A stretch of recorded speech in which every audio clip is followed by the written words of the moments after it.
در مه غلیظ کوهستان آرش برای اولین بار با جن روستا روبرو شد. نیمه شب روستا در شعله‌های آتش نابود شد. تنها بازمانده خانواده آرش و مادر ابوالفضل و ابوالفضل بودند. شما هم اگه تجربه یا داستان ترسناکی دارید میتونید اونو با آیدی تلگرامی که روی صفحه نوشته شده ارسال کنید. منتظر داستان‌های ترسناک شما هستیم.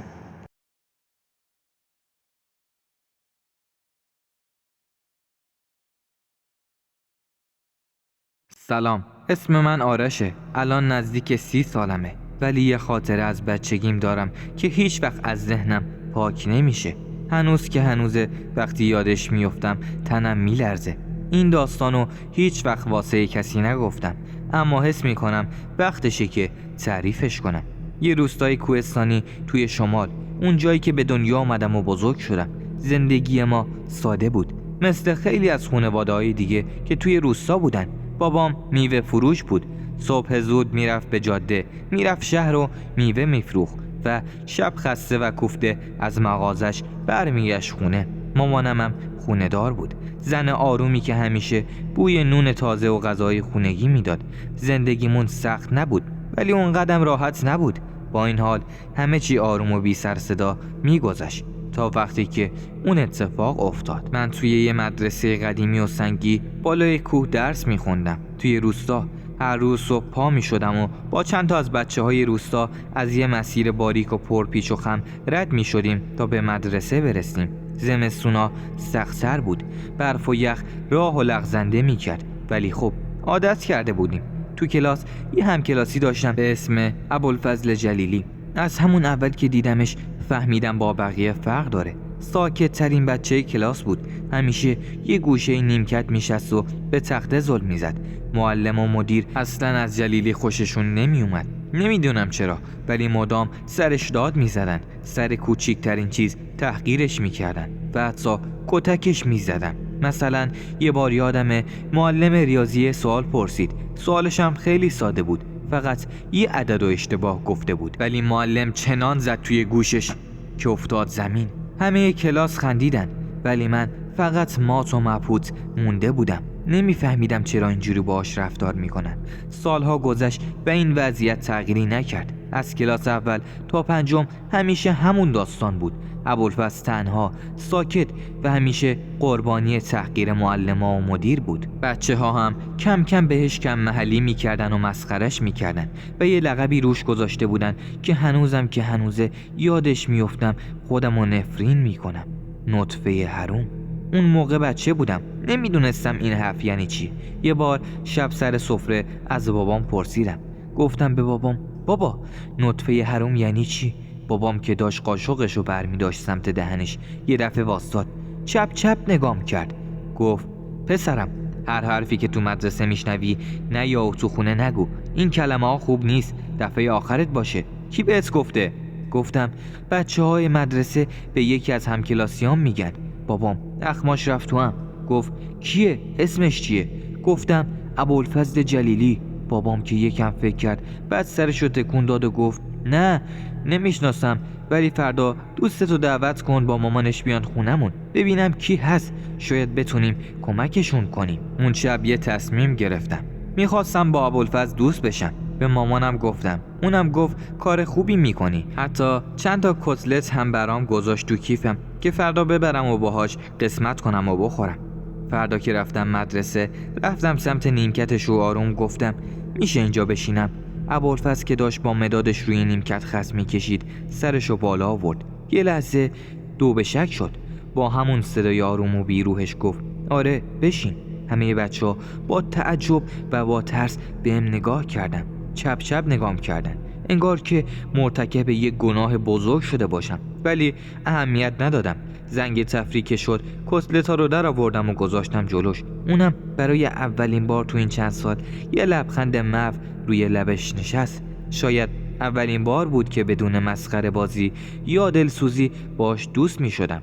اون لحظه فکر می کردم فقط دارم یه کار خوب انجام میدم، ولی نمیدونستم که با این کار وارد یه ماجرای وحشتناک میشم که هیچ وقت ازش خلاصی ندارم. از اون روزی که با ابوالفضل دوست شدم دیگه تنها نبودم، البته فقط وقتی که من کنارش بودم. توی مدرسه هنوزم کسی باهاش حرف نمیزد، هنوزم معلما باهاش بد بودن، ولی حداقل یه نفر بود که بهش اهمیت بده، اونم من. مامان و بابام از تصمیم من خوشحال بودن. مامانم هم یه جورایی مادر دوم ابوالفضل شده بود.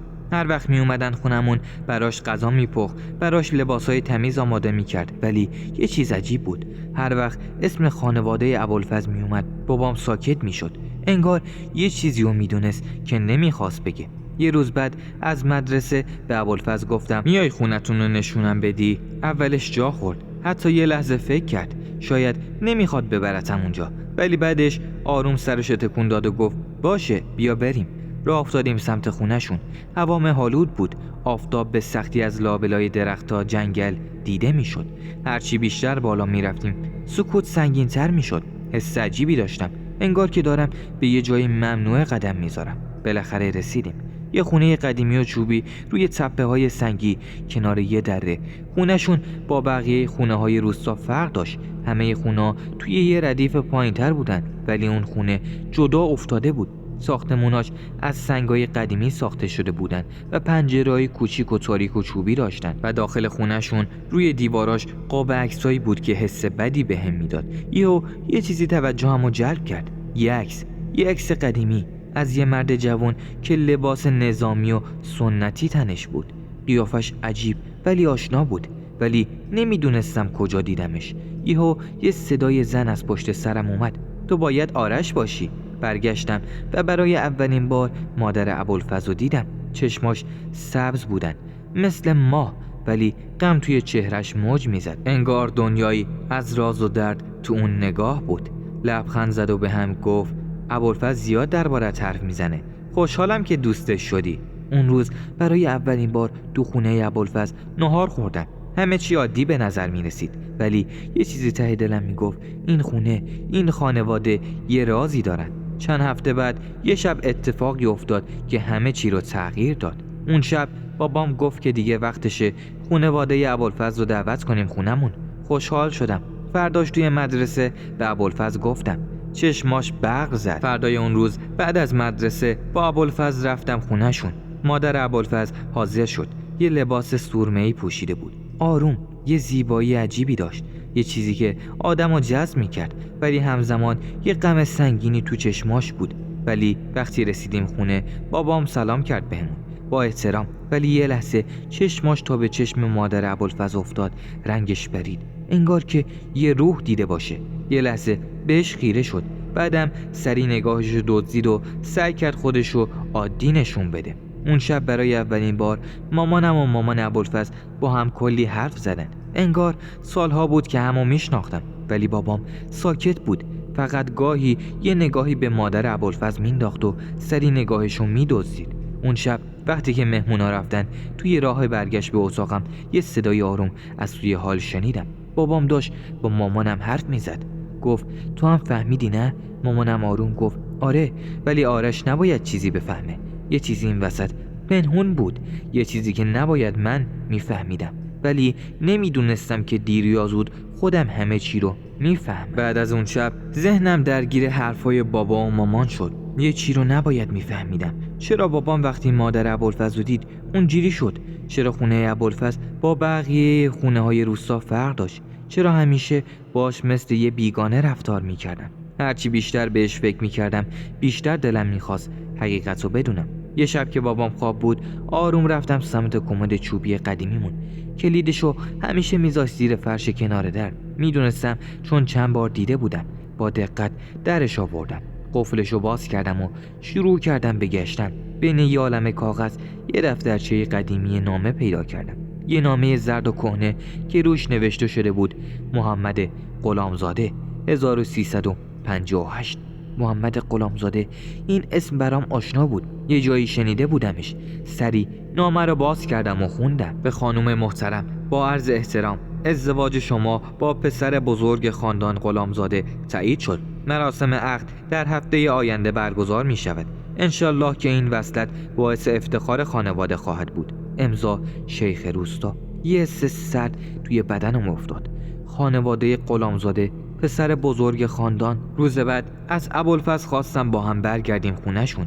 میخواستم با مادرش حرف بزنم. باید حقیقتو میفهمیدم. وقتی رسیدم مادرش دم در نشسته بود. یه چای دستش بود و توی جنگل روبرو رو زل زده بود و نگاه میکرد. انگار غرق فکرای خودش بود.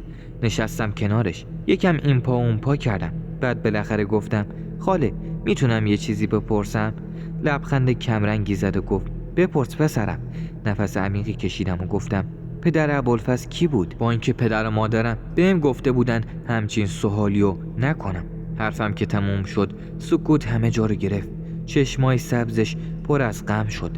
بعدش آروم گفت چی میخوای بدونی آرش؟ گفتم چون احساس میکنم یه چیزی از کسی نمیخواد به من بگه و فکر میکنم مربوط به اون اتفاقیه که همه اهالی روستا ازش فرار میکنن. یه لحظه به هم زل زد. انگار داشت توی چشمام دنبال چیزی میگشت. بعد یه آهی کشید و گفت پدر ابوالفضل پسر بزرگ شاه روستا بود. گفتم شاه روستا؟ اون ادامه داد و گفت وقتی 14 سالم بود منو مجبور کردن باهاش ازدواج کنم. نمیخواستم ولی کسی به حرفم گوش نمیداد. میگفتن که افتخاره، که باید خوشحال باشم. ولی درست یه هفته قبل از عقد جنگ شد. خانواده شاه از روستا فرار کردن، رفتن روسیه. منم موندم با یه بچه توی شکمم. گفتم ابوالفضل. بعد یه سکوت طولانی همه جا رو گرفت و بعد مادر ابوالفضل آروم گفت همون موقع بود که همه چیز تغییر کرد.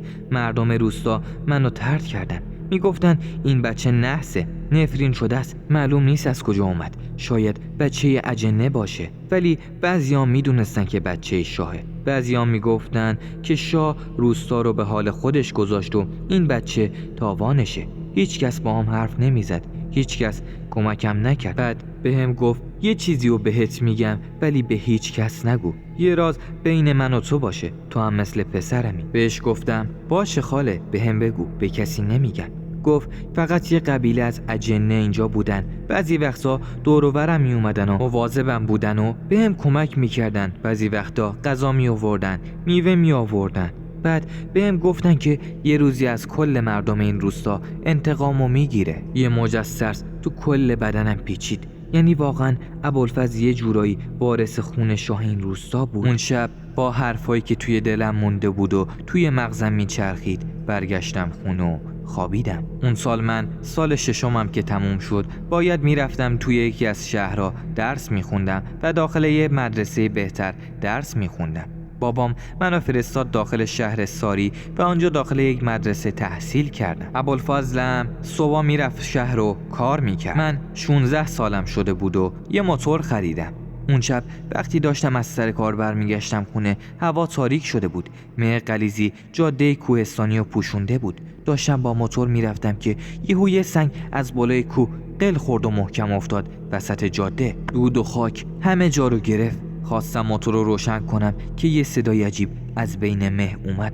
باستا. سر جام خشکم زد.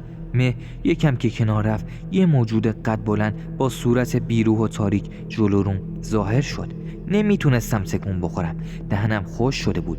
موجود با صدای آروم گفت آسیبی بهت نمیزنم ولی باید بدونی که وقت داره تموم میشه. این روستا دیگه وجود نخواهد داشت. با ترس گفتم تو کی هستی؟ موجود جلو اومد و با چشماش که مثل گودال سیاهی بود به هم گفت من از قبیله اجنه‌ای هستم که سالها تو این روستا زندگی میکردن. اجداد تو و مردم اینجا ما را از زمینهای خودمون بیرون کردن ولی ما هنوز اینجاییم. میخوای بدونی حقیقت چیه؟ سرمو تکون دادم. با ترس گفتم آره، این روستا یه زمان قلمروی ما بوده ولی مردمش به ما خیانت کردن و حالا قراره همشون توی آتیش بسوزن. فقط تو ابوالفضل و خانوادتون نجات پیدا میکنین. بقیه جزای کارشونو پس میدن، جزای کاری که با خانواده ابوالفضل کردن. بهش گفتم چرا من نجات میدی؟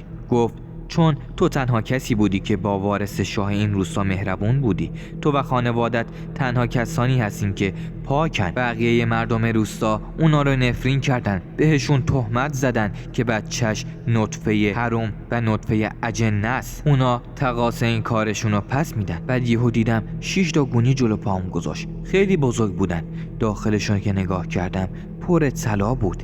گفت 3 تا برای تو، 3 تا برای ابوالفضل. تا 3 روز دیگه از این روستا برو. بعدش دیگه اینجا وجود نخواهد داشت و دیگه هیچ وقت بر نگردین. از اون حرفش نتونستم آروم بگیرم. تا 3 روز دیگه این روستا وجود نخواهد داشت. اون شب وقتی رسیدم خونه بابام متوجه شد که یه چیزی شده. نگاهش سنگین بود. میدونستم که هر لحظه ممکن ازم بپرسه که چی شده، ولی قبل از اینکه چیزی بگه سویچو برداشتم و بردم اون کیسه رو گذاشتم توی ماشین. بعدم برگشتم و خودم همه چیزو تعریف کردم.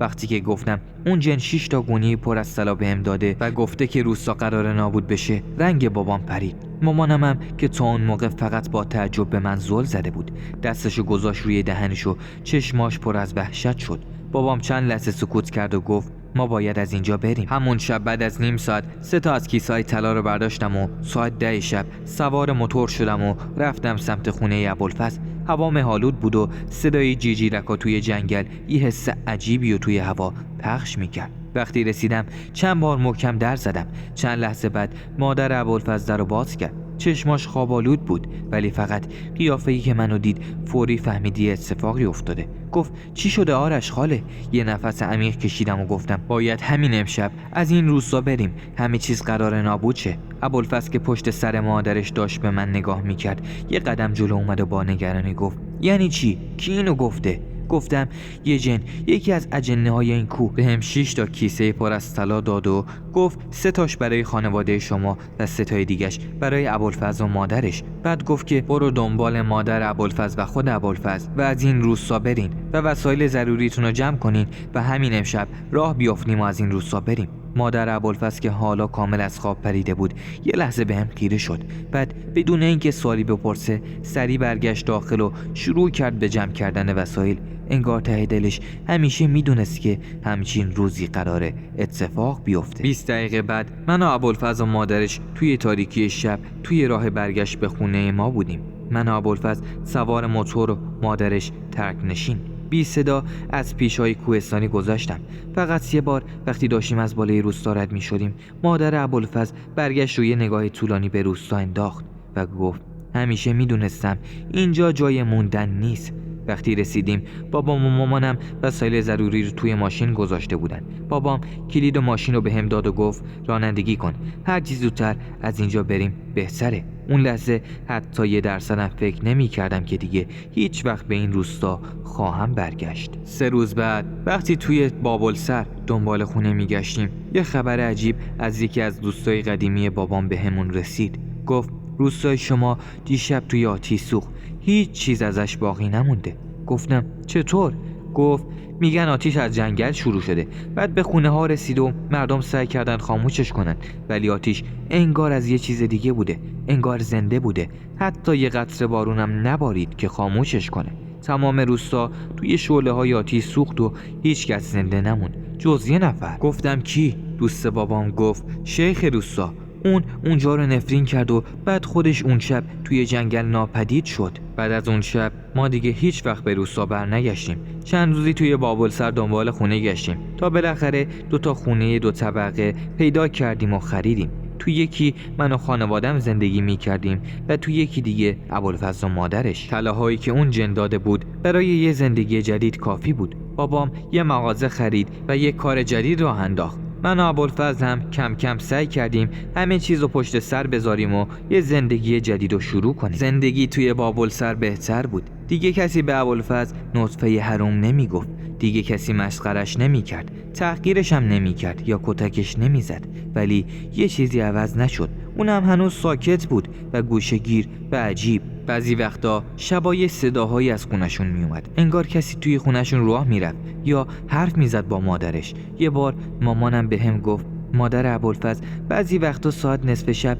بیدار و با خودش حرف میزنه. یه شب یه اتفاق افتاد که هنوز وقتی یادش میافتم تعجب میکنم. یه شب ساعت 3 نصف شب بود. همه خواب بودن، منم خواب بودم، ولی یه صدای عجیبی بیدارم کرد. یه صدای آروم و کشدار درست پشت پنجره اتاقم. چشامو باز کردم. اول فکر کردم خواب میبینم، ولی وقتی کامل نگاه کردم دیدم اون چیز بیرونه. با ترس بلند شدم، آروم رفتم سمت پنجره. خیلی یواش پرده رو کنار زدم. یه سایه بلند، همون جنی که توی کوهستان دیدم، درست همون بیرون واسطاده بود. چهرش همون بود، صورت بیرو، چشمای گل افتاده و تاریکش. دهنم خوش شد. خواستم بگم اینجا چی کار میکنی؟ ولی دستش روی دماغش گذاشت و گفت هیس. با اون صدای ترسناکش گفت همه چیز تموم شد. من انتقامو گرفتم، ولی یادت باشه، حواست به ابوالفضل و مادرش باشه. من دیگه میرم. بعد توی هوا محو شد، انگار که هیچ وقت اونجا نبوده. من زندگیم کم کم بهتر شد. من درسامو ادامه دادم و ابوالفضلم کم کم سر کار رفت و شروع کرد به پول در آوردن. داستان امشبمونم تموم شد. یادتون نره این ویدیو رو لایک کنید و حتما کانال ما رو سابسکرایب. به نظرات خودتون رو هم درباره این داستان‌ها و ویدیوها برامون کامنت کنید. در شعله آتش روستا شد تباه، نفرین جن جا به جا شد با ما. خدا یار و نگهدارتون.